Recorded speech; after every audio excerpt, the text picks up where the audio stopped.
A Descent into the Maelstrom by Edgar Allan Poe, narrated by Sam Kusi. The ways of God in nature, as in providence, are not as our ways, nor are the models that we frame any way commensurate to the vastness, profundity, and unsearchableness of his works, which have a depth in them greater than the well of Democritus.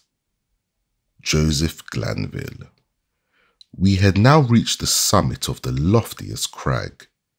For some minutes the old man seemed too much exhausted to speak. "Not long ago," said he at length, "and I could have guided you on this route as well as the youngest of my sons. But about 3 years past, there happened to me an event such as never happened before to mortal man, or at least such as no man ever survived to tell of, and the 6 hours of deadly terror which I then endured have broken me up, body and soul. You suppose me a very old man, but I am not. It took less than a single day to change these hairs from a jetty black to white, to weaken my limbs and to unstring my nerves, so that I tremble at the least exertion and am frightened at a shadow.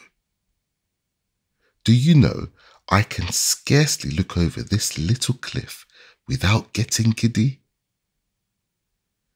The little cliff upon whose edge he had so carelessly thrown himself down to rest that the weightier portion of his body hung over it, while he was only kept from falling by the tenure of his elbow on its extreme and slippery edge, this little cliff arose a sheer, unobstructed precipice of black shining rock, some 15 or 1600 feet from the world of crags beneath us.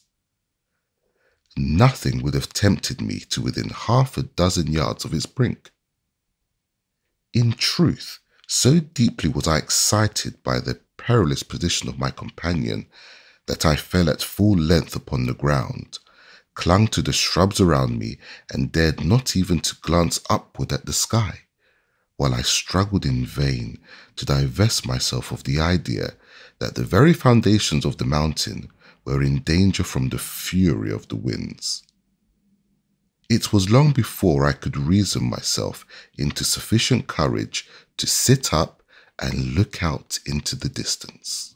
"You must get over these fancies," said the guide, "for I have brought you here that you might have the best possible view of the scene of the event that I mentioned, and to tell you the whole story with the spot just under your eye.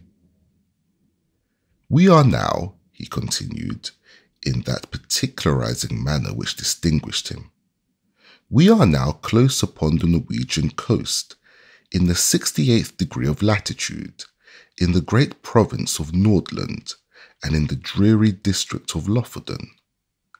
The mountain upon whose top we sit is Helseggen the Cloudy. Now raise yourself up a little higher, hold on to the grass if you feel giddy, so, and look out beyond the belt of vapour beneath us into the sea."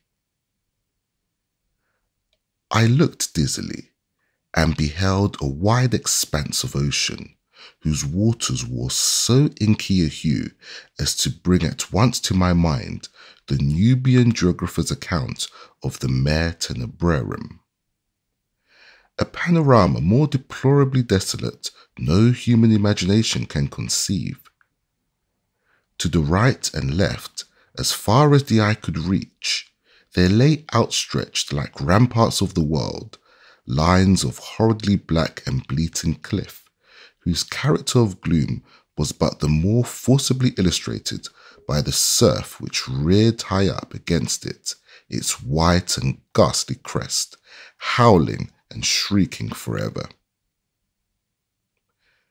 Just opposite the promontory upon whose apex we were placed, and at a distance of some 5 or 6 miles out at sea, there was visible a small bleak-looking island, or more properly, its position was discernible through the wilderness of surge in which it was enveloped. About 2 miles nearer the land arose another of smaller size, hideously craggy and barren, and encompassed at various intervals by a cluster of dark rocks. The appearance of the ocean in the space between the more distant island and the shore had something very unusual about it. Although at the time so strong a gale was blowing landward that a brig in the remote offing lay to under a double-reefed trysail and constantly plunged her whole hull out of sight, still there was nothing like a regular swell, but only a short, quick, angry cross dashing of water in every direction, as well as in the teeth of the wind as otherwise. Of foam there was little, except in the immediate vicinity of the rocks. The island in the distance, resumed the old man, is called by the Norwegians Berg. The one midway is Moscow. That a mile to the northward is Ambaren. Yonder are Iflesen, Hoichum, Kjeldholm, Swaven, and Buckholm.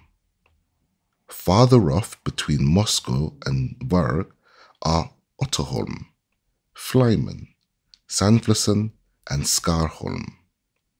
These are the true names of the places, but why it has been thought necessary to name them at all is more than either you or I can understand. Do you hear anything? Do you see any change in the water? We had now been about 10 minutes upon the top of Helseggen, to which we had ascended from the interior of Lofoden, so that we had caught no glimpse of the sea until it had burst upon us from the summit. As the old man spoke, I became aware of a loud and gradually increasing sound, like the moaning of a vast herd of buffaloes upon an American prairie, and at the same moment I perceived that what seamen term the chopping character of the ocean beneath us was rapidly changing into a current which set to the eastward.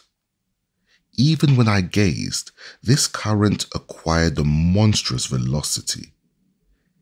Each moment added to its speed, to its headlong impetuosity. In 5 minutes, the whole sea, as far as Berg, was lashed into ungovernable fury. But it was between Moscow and the coast that the main uproar held sway. Here the vast bed of waters seamed and scarred into 1,000 conflicting channels, burst suddenly into frenzied convulsion, heaving, boiling, hissing, gyrating in gigantic and innumerable vortices, and all whirling and plunging on to the eastward with a rapidity which water never elsewhere assumes except in precipitous descents. In a few minutes more, there came over the scene another radical alteration. The general surface grew somewhat more smooth, and the whirlpools one by one disappeared, while prodigious streaks of foam became apparent where none had been seen before. These streaks at length spreading out to a great distance and entering into combination, took unto themselves the gyratory motion of the subsidized vortices and seemed to form the germ of another more vast. Suddenly, very suddenly, this assumed a distinct and definite existence in a circle of more than a mile in diameter. The edge of the whirl was represented by a broad belt of gleaming spray, but no particle of this slipped into the mouth of the terrific funnel, whose interior, as far as the eye could fathom it, was a smooth, shining and jet-black wall of water, inclined to the horizon at an angle of some 45 degrees, speeding dizzily round and round with a swaying and sweltering motion, and sending forth to the winds an appalling voice, half shriek, half roar, such as not even the mighty cataract of Niagara ever lifts up in its agony to heaven. The mountain trembled to its very base, and the rock rocked. I threw myself upon my face and clung to the scant herbage in an excess of nervous agitation. "This," said I at length to the old man, "this can be nothing else than the great whirlpool of the Maelstrom." "So it is sometimes termed," said he. "So it is sometimes termed," said he. "We Norwegians call it the Moskostrom, from the island of Moscow in the Midway." The ordinary accounts of this vortex had by no means prepared me for what I saw. That of Jonas Ramus, which is perhaps the most circumstantial of any, cannot impart the faintest conception either of the magnificence or of the horror of the scene, or of the wild, bewildering sense of the novel which confounds the beholder. I am not sure from what point of view the writer in question surveyed it, nor at what time, but it could neither have been from the summit of Helseggen nor during the storm. There are some passages of his description, nevertheless, which may be quoted for their details, although their effect is exceedingly feeble in conveying an impression of the spectacle. "Between Lofoden and Moscow," he says, "the depth of the water is beneath 36 and 40 fathoms, but on the other side, toward Vurrgh, this depth decreases so as not to afford a convenient passage for a vessel without the risk of splitting on the rocks, which happens even in the calmest weather.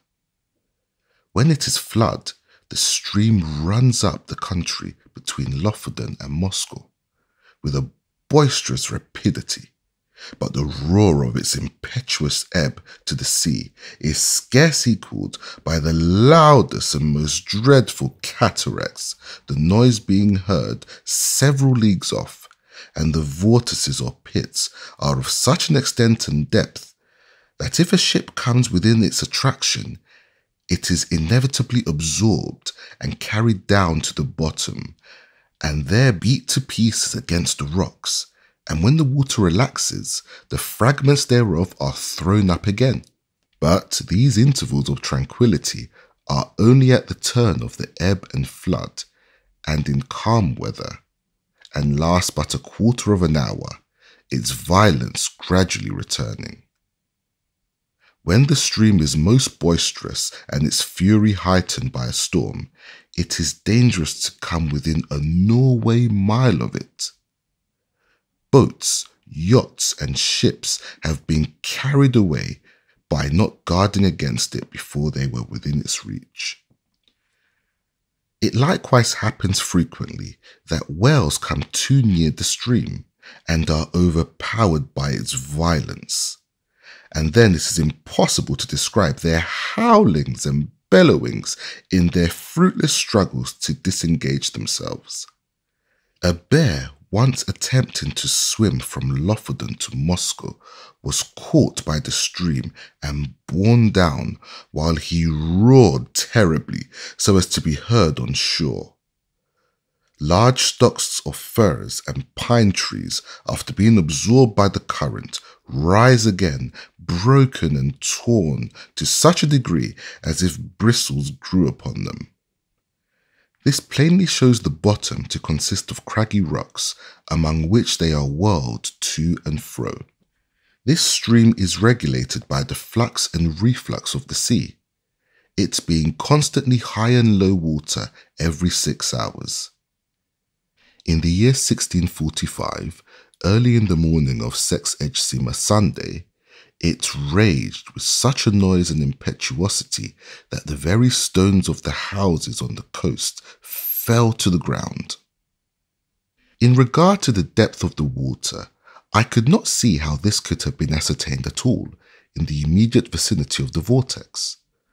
The 40 fathoms must have reference only to portions of the channel close upon the shore either of Moscow or Lofoden.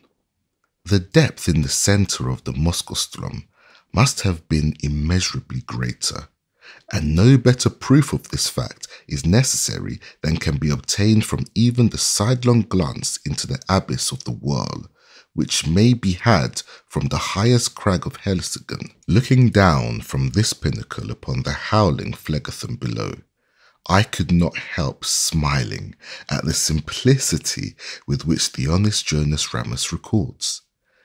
As a matter difficult of belief, the anecdotes of the whales and the bears, for it appeared to me, in fact, a self-evident thing that the largest ships of the line in existence, coming within the influence of that deadly attraction, could resist it as little as a feather the hurricane, and must disappear bodily and at once.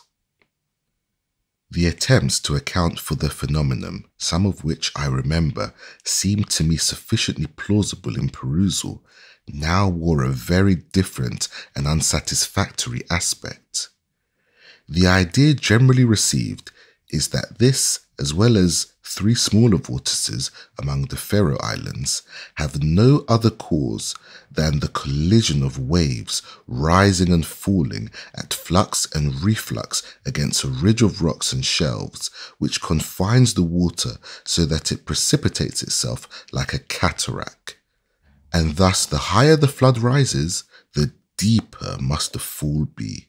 And the natural result of all is a whirlpool or vortex, the prodigious suction of which is sufficiently known by lesser experiments. These are the words of the Encyclopaedia Britannica. Kircher and others imagine that in the centre of the channel of the Maelstrom is an abyss penetrating the globe, and issuing in some very remote part, the Gulf of Bothnia being somewhat decidedly named in one instance. This opinion, idle in itself, was one to which, as I gazed, my imagination most readily assented, and mentioning it to the guide, I was rather surprised to hear him say that, although it was the view almost universally entertained of the subject by the Norwegians, it nevertheless was not his own. As to the former notion, he confessed his inability to comprehend it, and here I agreed with him, for however conclusive on paper, it becomes altogether unintelligible and even absurd amid the thunder of the abyss. "You have had a good look at the whirl now," said the old man, "and if you will creep around this crag so as to get to its lee, and deaden the roar of the water, I will tell you a story that will convince you that I ought to know something of the Maelstrom." I placed myself as desired, and he proceeded. "Myself and my 2 brothers once owned a schooner-rigged smack of about 70 tons burden, with which we were in the habit of fishing among the islands beyond Moscow, nearly to Verg. In all violent eddies at sea, there is good fishing at proper times, if one has only the courage to attempt it. But among the whole of the Lofoden coastmen, we 3 were the only ones who made a regular business of going out to the islands, as I tell you. The usual grounds are a great way lower down to the southward. There fish can be got at all hours, without much risk, and therefore these places are preferred. The choice spots over here among the rocks, however, not only yield the finest variety, but in far greater abundance, so that we often got in a single day what the more timid of the craft could not scrape together in a week. In fact, we made it a matter of desperate speculation, the risk of life standing instead of labour, and courage answering for capital. We kept the smack in a cove about 5 miles higher up the coast than this, and it was our practice in fine weather to take advantage of the 15-minute slack to push across the main channel of the Maelstrom far above the pool, and then drop down upon anchorage somewhere near Otterholm or Sandflesen, where the eddies are not so violent as elsewhere. Here we used to remain until nearly time for slack water again, when we weighed and made for home. We never set out upon this expedition without a steady side wind for going and coming, one that we felt sure would not fail us before our return, and we seldom made a miscalculation upon this point. Twice during 6 years, we were forced to stay all night at anchor on account of a dead calm, which is a rare thing indeed just about here, and once we had to remain on the ground nearly a week, starving to death, owing to a gale which blew up shortly after our arrival and made the channel too boisterous to be thought of. Upon this occasion, we should have been driven out to sea in spite of everything, for the whirlpools threw us round and round so violently that at length we fouled our anchor and dragged it, if it had not been that we drifted into one of the innumerable cross-currents, here today and gone tomorrow, which drove us under the lee of Flyman, where by good luck we brought up. I could not tell you the 20th part of the difficulties we encountered on the ground. It is a bad spot to be in, even in good weather, but we made shift always to run the gauntlet of the Maelstrom itself without accident. Although at times my heart has been in my mouth when we happened to be a minute or so behind or before the slack. The wind sometimes was not as strong as we thought it at starting, and then we made rather less way than we could wish, while the current rendered the smack unimaginable. My eldest brother had a son 18 years old, and I had 2 stout boys of my own. These would have been of great assistance at such times in using the sweeps as well as afterward in fishing, but somehow, although we ran the risk ourselves, we had not the heart to let the young ones get into the danger. For after all is said and done, it was a horrible danger, and that is the truth. My eldest brother had a son 18 years old, and I had 2 stout boys of my own. These would have been of great assistance at such times in using the sweeps, as well as afterward in fishing. But somehow, although we ran the risk ourselves, we had not the heart to let the young ones get into the danger. For after all is said and done, it was a horrible danger, and that is the truth. It is now within a few days of 3 years since what I am going to tell you occurred. It was on the 10th of July, 18, a day which the people of this part of the world will never forget, for it was one in which blew the most terrible hurricane that ever came out of the heavens. And yet all the morning, and indeed until late in the afternoon, there was a gentle and steady breeze from the southwest, while the sun shone brightly, so that the oldest seamen among us could not have foreseen what was to follow. The 3 of us, my 2 brothers and myself, had crossed over to the islands about 2 o'clock p.m. and soon nearly loaded the smack with fine fish, which we all remarked were more plenty that day than we had ever known them.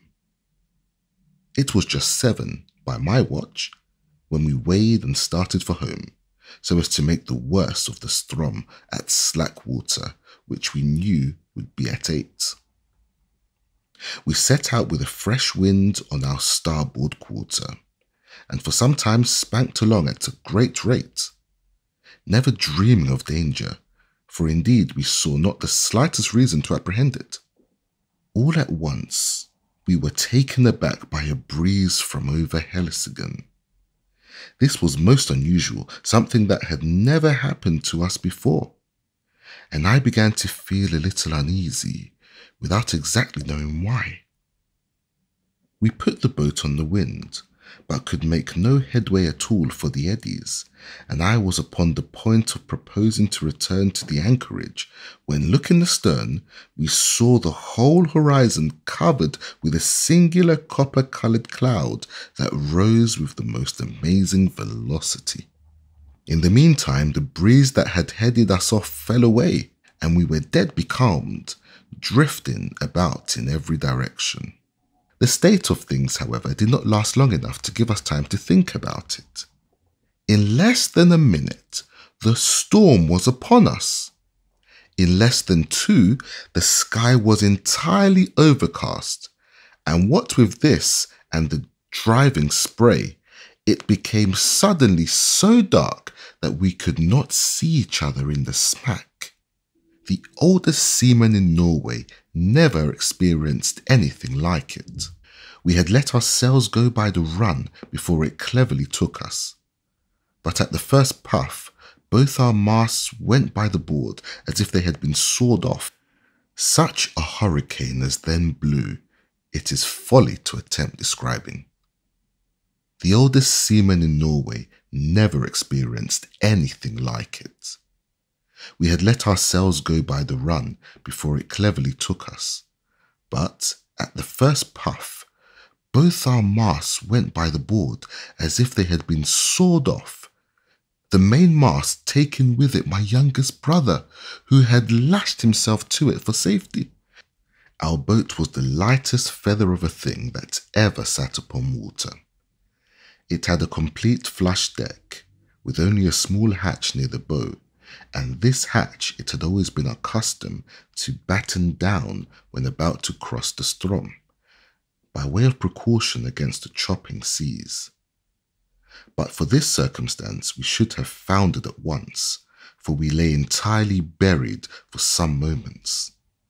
How my elder brother escaped destruction I cannot say, for I never had an opportunity of ascertaining. For my part, as soon as I had let the foresail run, I threw myself flat on deck with my feet against the narrow gunwale of the bow, and with my hands grasping at ring bolt near the foot of the foremast. It was mere instinct that prompted me to do this, which was undoubtedly the very best thing I could have done, for I was too much flurried to think. For some moments we were completely deluged, as I say, and all this time I held my breath and clung to the boat. When I could not stand it no longer, I raised myself upon my knees, still keeping hold with my hands, and thus got my head clear. Presently our little boat gave herself a shake, just as a dog does in coming out of the water, and thus rid herself in some measure of the seas. I was now trying to get the better of the stupor that had come over me, and to collect my senses so as to see what was to be done, when I felt somebody grasp my arm. It was my elder brother, and my heart leaped for joy, for I had made sure that he was overboard. But the next moment, all this joy was turned to horror, for he put his mouth close to my ear and screamed out the word, "Moskostrom." No one will ever know what my feelings were at that moment. I shook from head to foot as if I had the most violent fit of ague. I knew what he meant by that one word well enough. I knew what he wished to make me understand. With the wind that now drove us on, we were bound for the whirl of the Strom, and nothing could save us.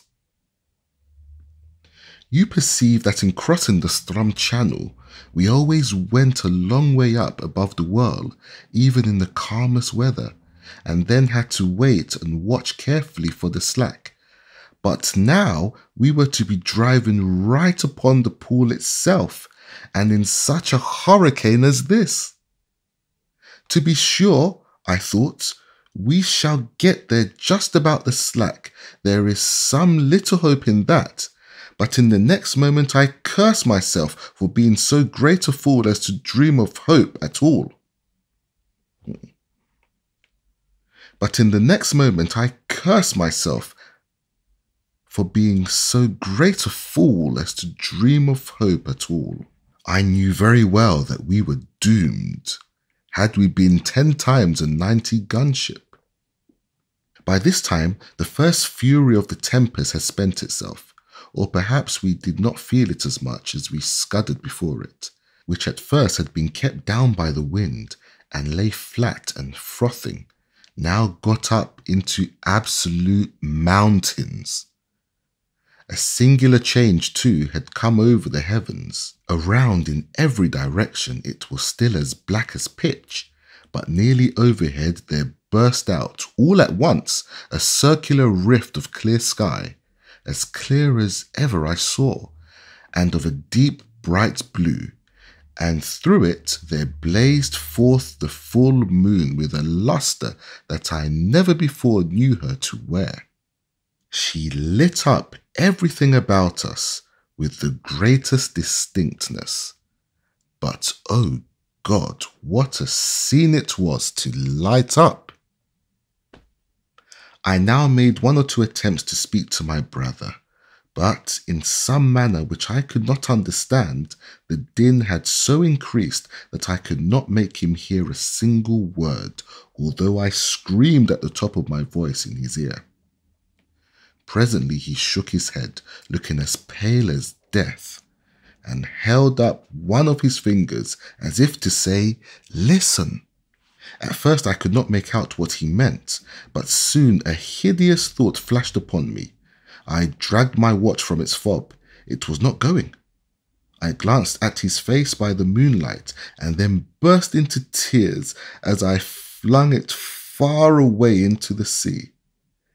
It had run down at 7 o'clock. We were behind the time of the slack, and the whirl of the storm was in full fury. When a boat is well built, properly trimmed, and not deep laden, the waves in a strong gale, when she is going large, seem always to slip from beneath her, which appears very strange to a landsman, and this is what is called riding in sea phase.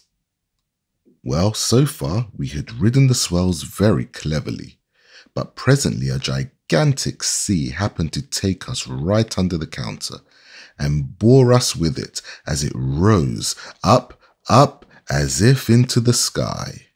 I would not have believed that any wave could rise so high.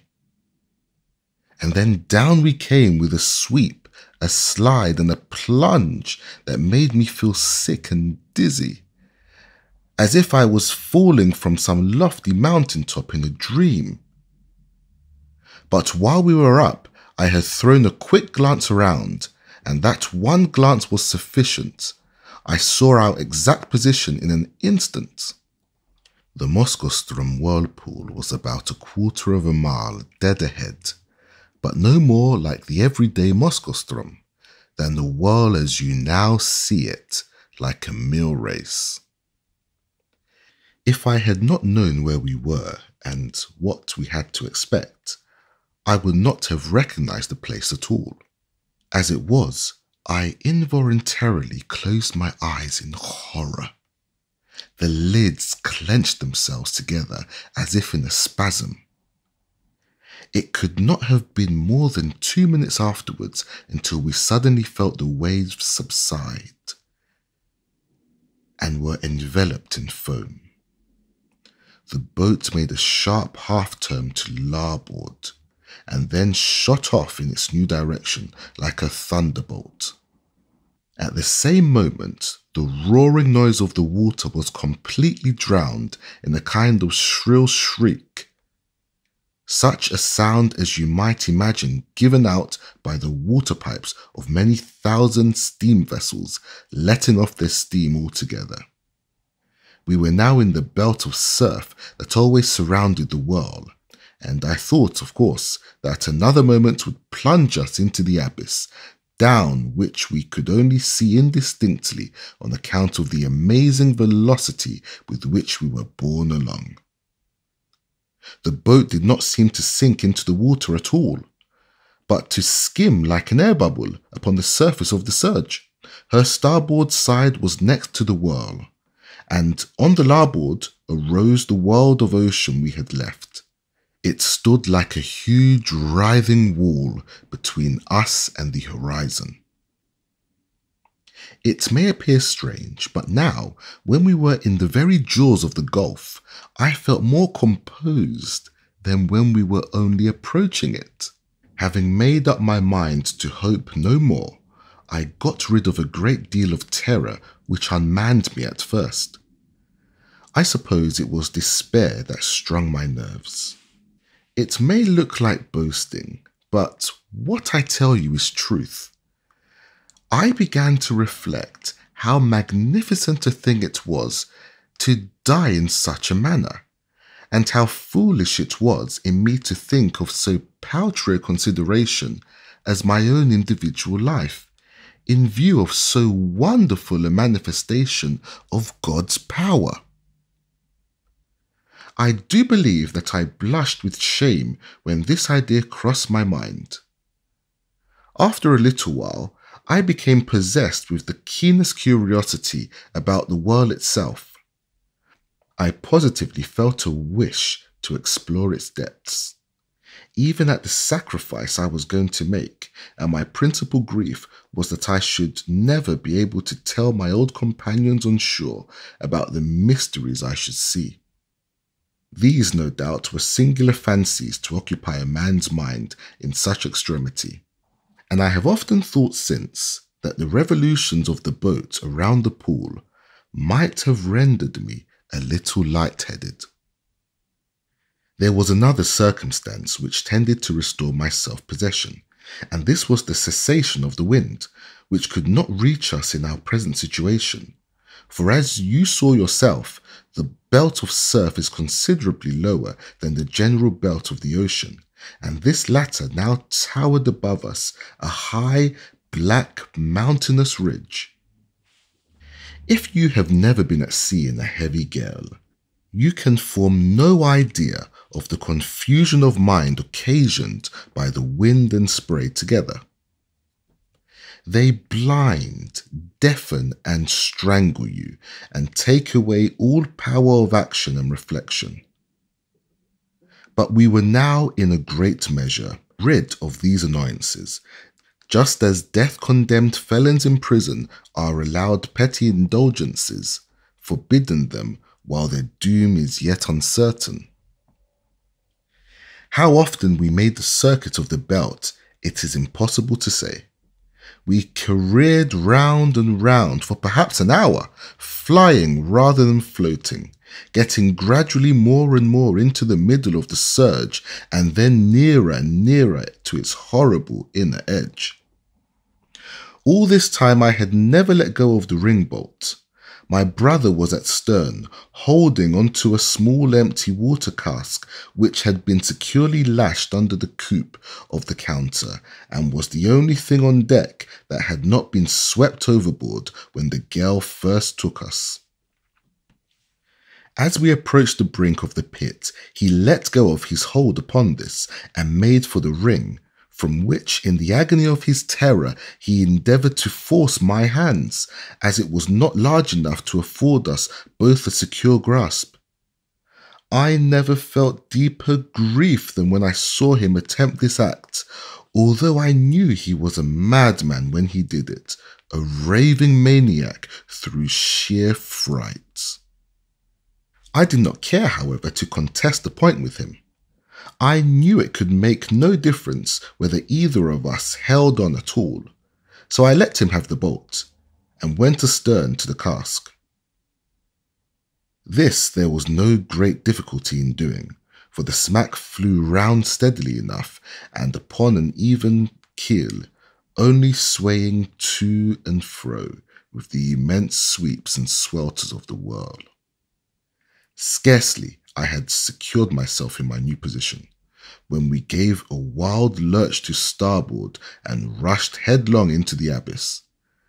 I muttered a hurried prayer to God and thought all was over.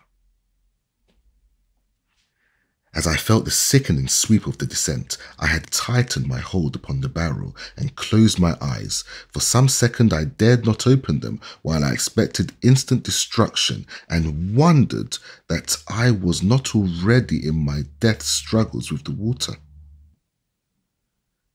But moment after moment elapsed.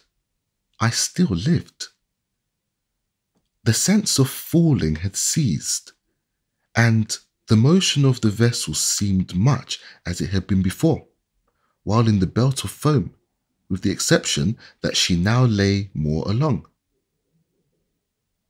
I took courage and looked once again upon the scene.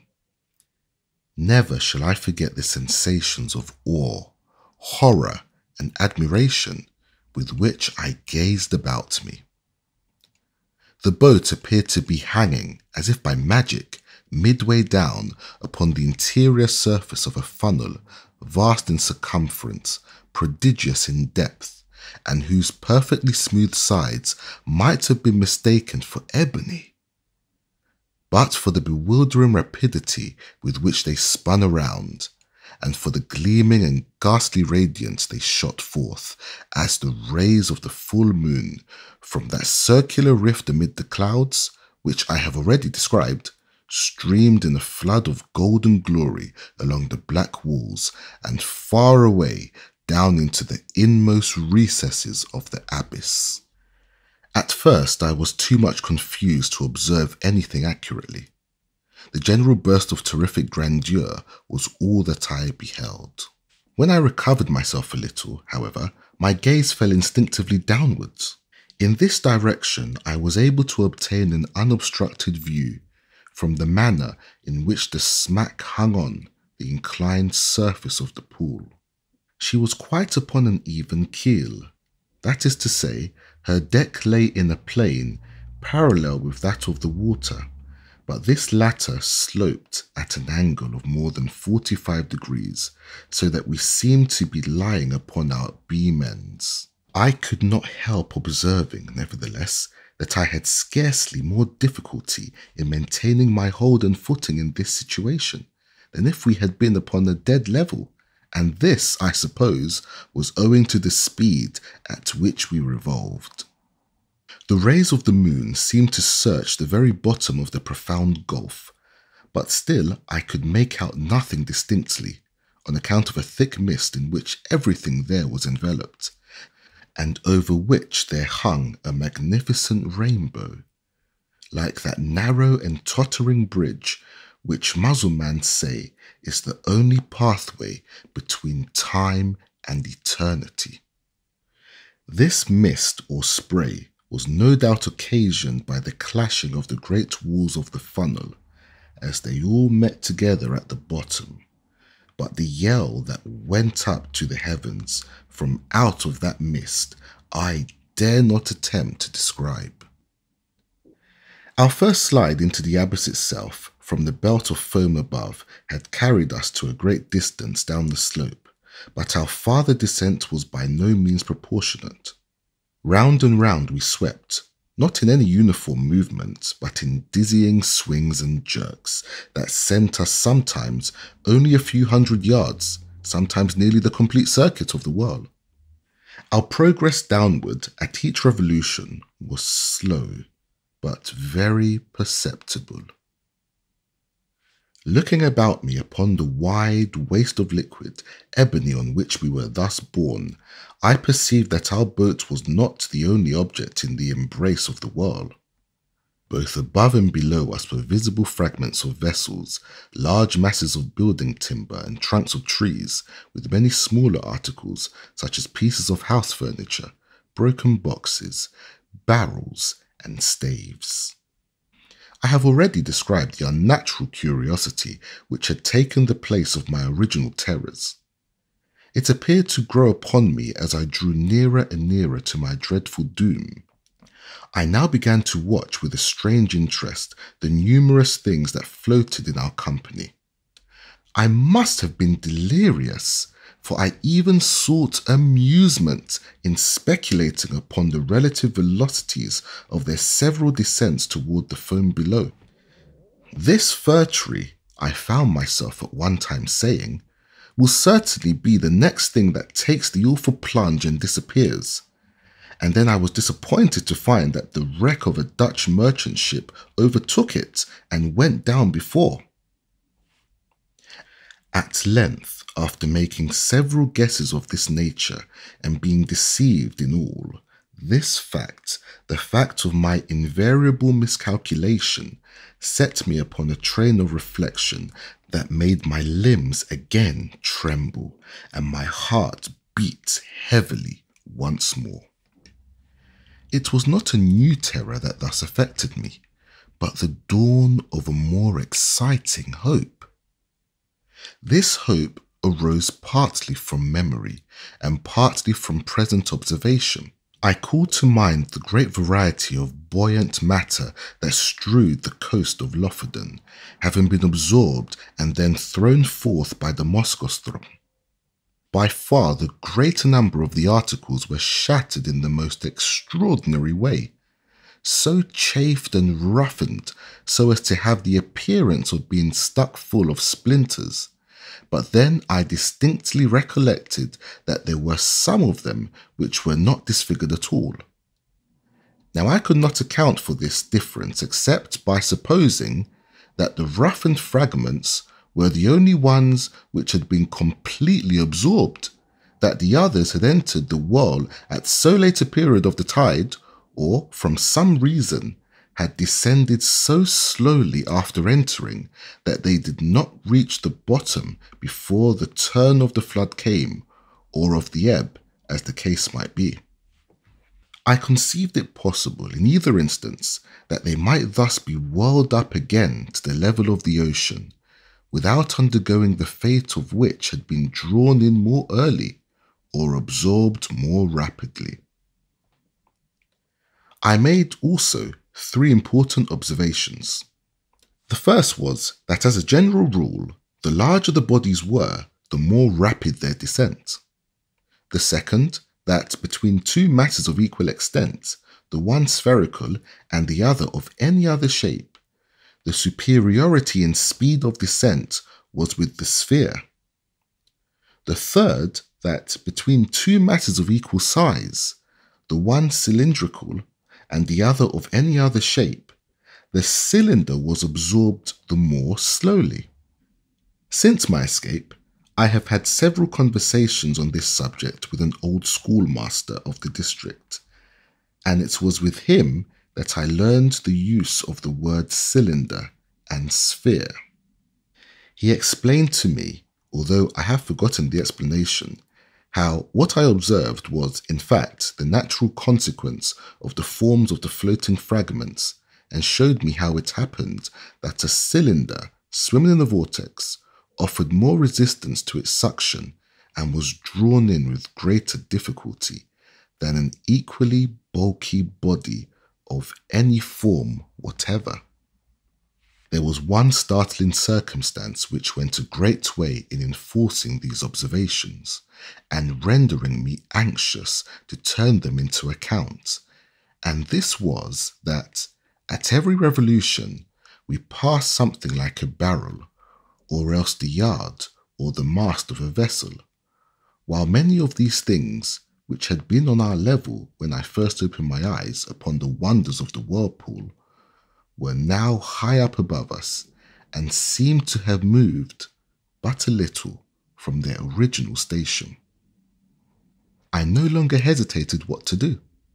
I resolved to lash myself securely to the water cask upon which I now held, to cut it loose from the counter, and to throw myself with it into the water.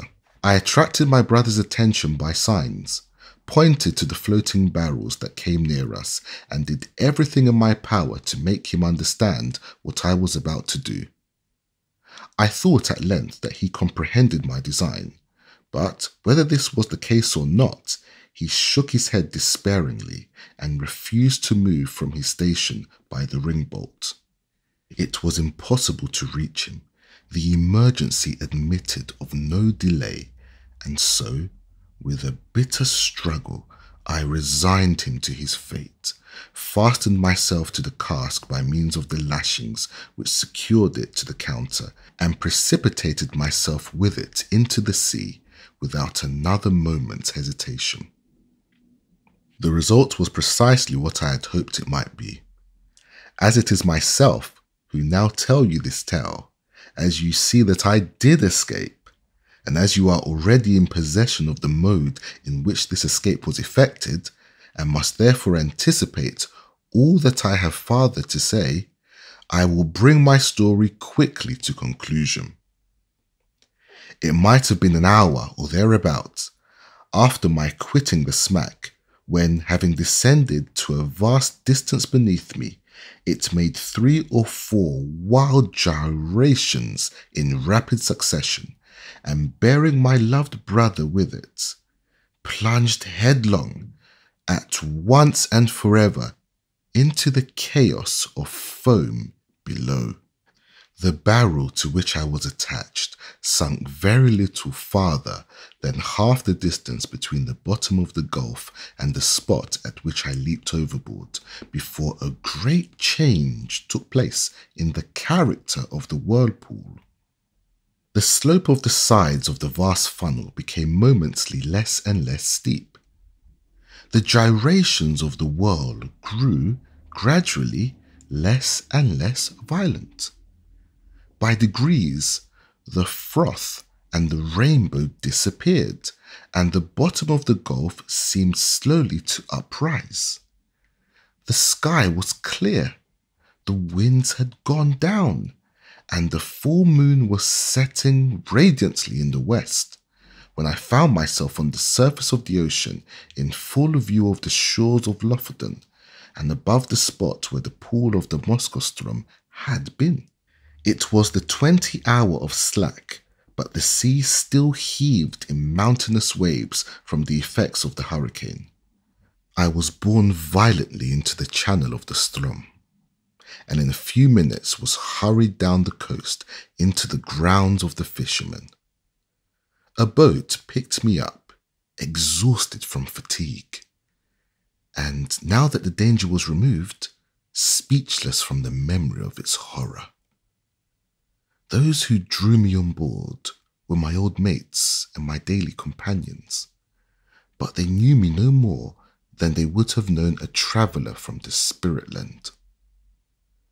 My hair, which had been raven black the day before, was as white as you see it now. They say too that the whole expression of my countenance had changed. I told them my story. They did not believe it. I now tell it to you, and I can scarcely expect you to put more faith in it than did the merry fishermen of Lofoten.